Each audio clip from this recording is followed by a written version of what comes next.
अस्सलाम वालेकुम dear students. आज का हमारा टॉपिक है लोअर रेस्पिरेटरी ट्रैक।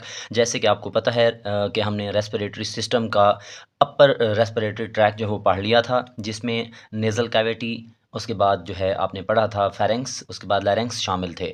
आज की वीडियो के अंदर हम देखेंगे लोअर रेस्पिरेटरी ट्रैक के बारे में, और इस चीज़ में जो चीज़ें शामिल हैं उनमें ट्रैकिया, ब्रोंकाई, ब्रोंक्यूल्स और एल्वियोलाई शामिल हैं।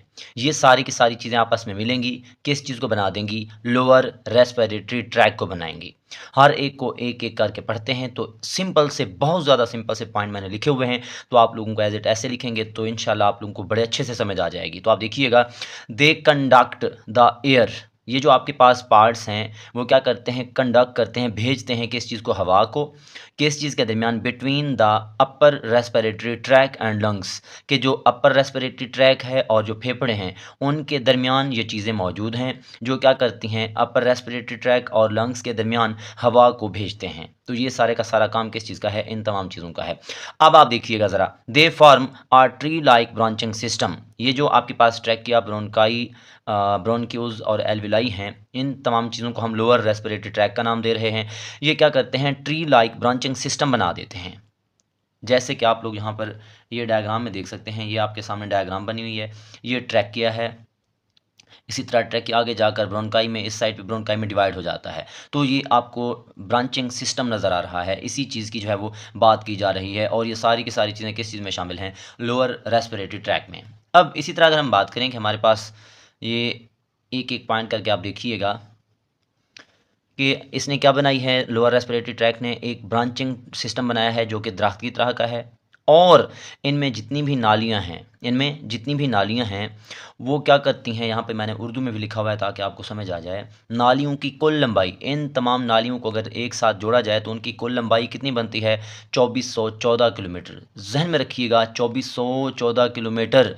ये नालियाँ जो आपस में मिलकर क्या करती हैं? एयर पैसेज वे बना देती हैं, और उसकी लंबाई इतनी होती है। अब आप देखिएगा, ये जो आपके पास नालियाँ हैं, या ये जो आपके पास लोअर रेस्पिरेटरी ट्रैक है, ये क्या करता है? It conduct the air through respiratory tract.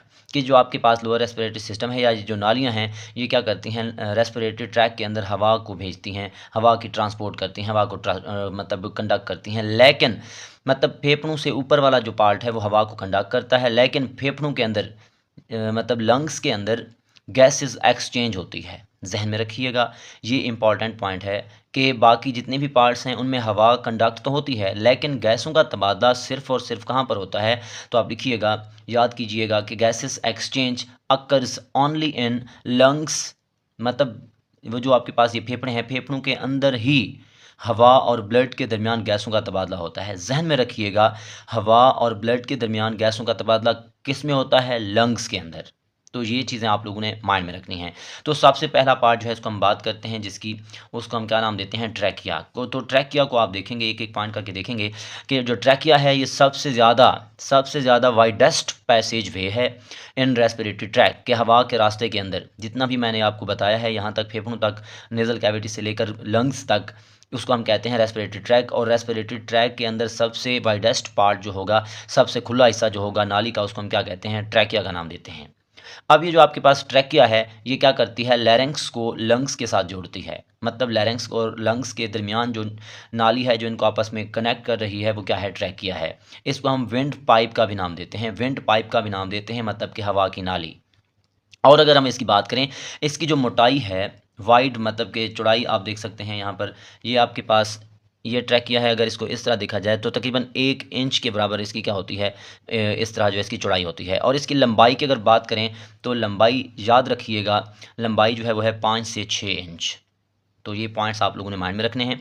Walls are made of, मतलब कि जो ट्रैकिया है उसकी जो दीवारें हैं वो स्मूथ मसल से और सी शक्ल के कार्टिलेज के रिंग से मिलकर बनती हैं। जैसे कि आपके सामने ये डायग्राम बनी हुई है, यहाँ पर आप देख सकते हैं, ये ट्रैकिया है। इसमें इसके अंदर स्मूथ मसल्स होते हैं, और ये सी शक्ल के कार्टिलेज के घेरे हैं, इन्हीं चीज़ों से ये मिलकर बनता है।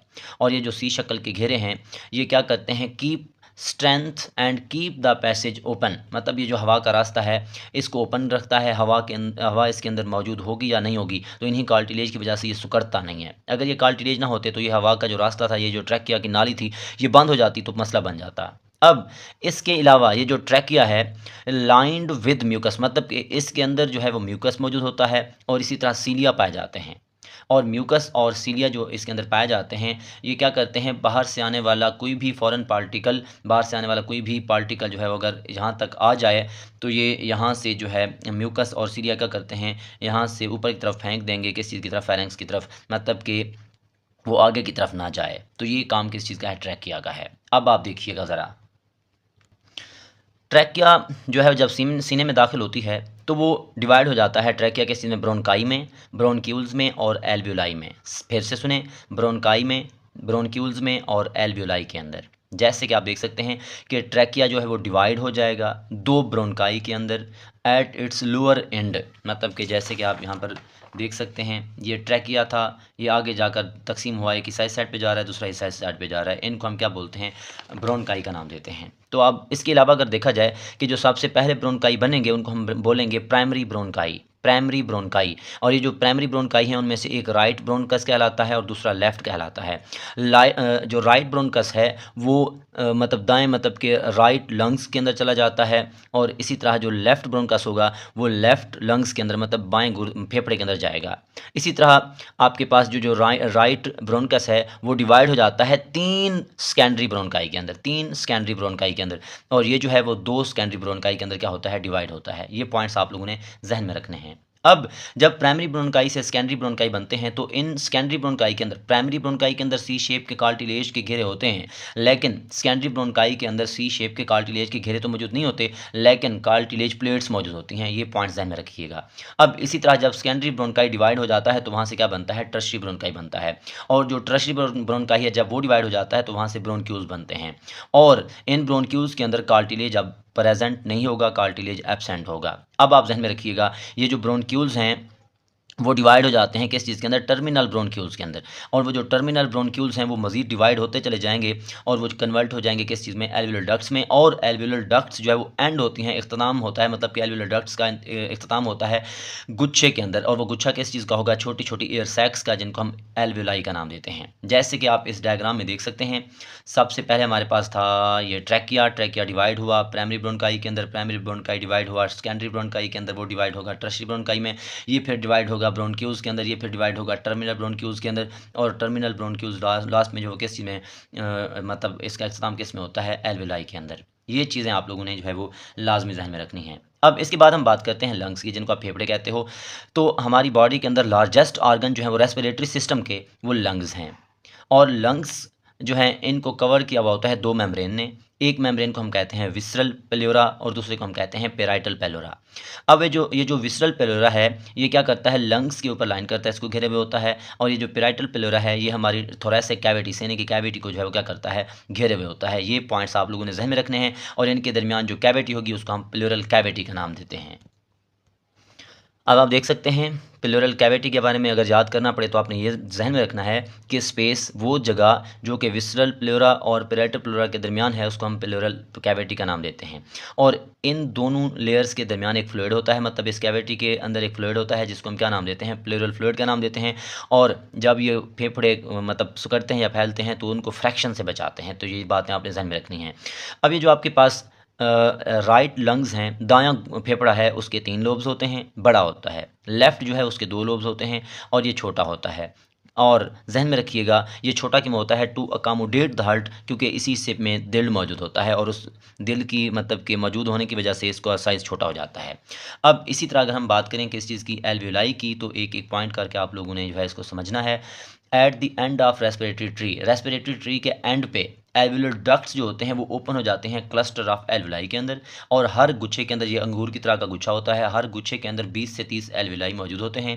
और हर जो थैली है, जो एल्वियोलाई है, उसके गिर्द एक सिंगल एपिथेलियल लाइनिंग मौजूद होती है, और उसकी जो है वो मोटाई मतलब कि वो कितनी होती है, वो होती है 0.1 माइक्रोन मीटर। ये आप लोगों ने जहन में रखना होगा।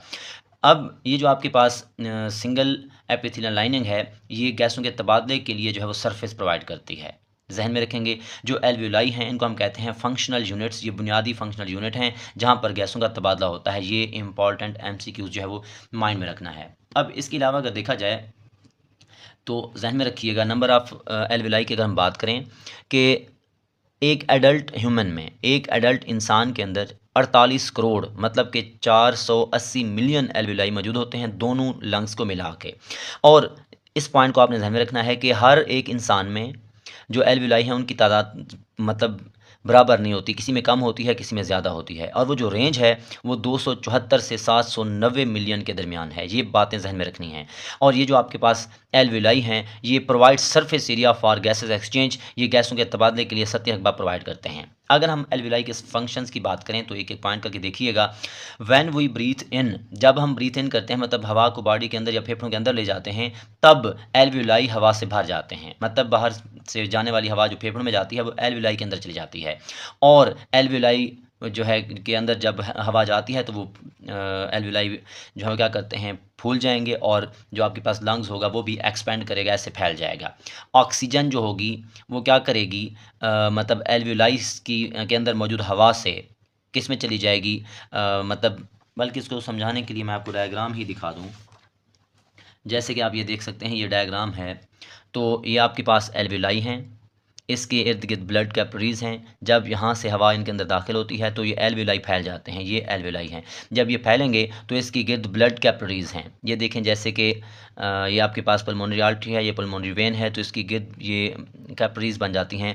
तो ब्लड कैपिलरीज़ के अंदर जो इसके इर्द गिर्द सराउंड कर रही हैं उनके अंदर खून होता है। जब यहाँ से हवा इनके अंदर चली जाती है तो हवा के अंदर ऑक्सीजन होती है। तो यहाँ से मतलब कि एल्विलाई के अंदर जो हवा है वहाँ से ऑक्सीजन डिफ्यूज़ करके खून में चली जाएगी और खून से कार्बन डाइऑक्साइड डिफ्यूज़ करके किस में चली जाएगी, हवा में। और वो हवा फिर यहाँ से बाहर जो है वो भेज दी जाती है। इस तरीके से जो है वो गैसों का तबादला होता है। तो इसकी स्ट्रक्चर की बात करें तो ये आप देख सकते हैं एक क्लस्टर है, किस चीज़ का, एल्विलाई का गुच्छा है। और इस जगह को हम एल्वियोलर डक्ट का नाम देते हैं। ये आपके पास टर्मिनल ब्रोंकाई है। इसी तरह ये आपके पास क्या है, एल्विलाई हैं। तो ये आपके पास छोटा सा टॉपिक है जिसको हमने लोअर रेस्पिरेटरी ट्रैक का नाम दिया है।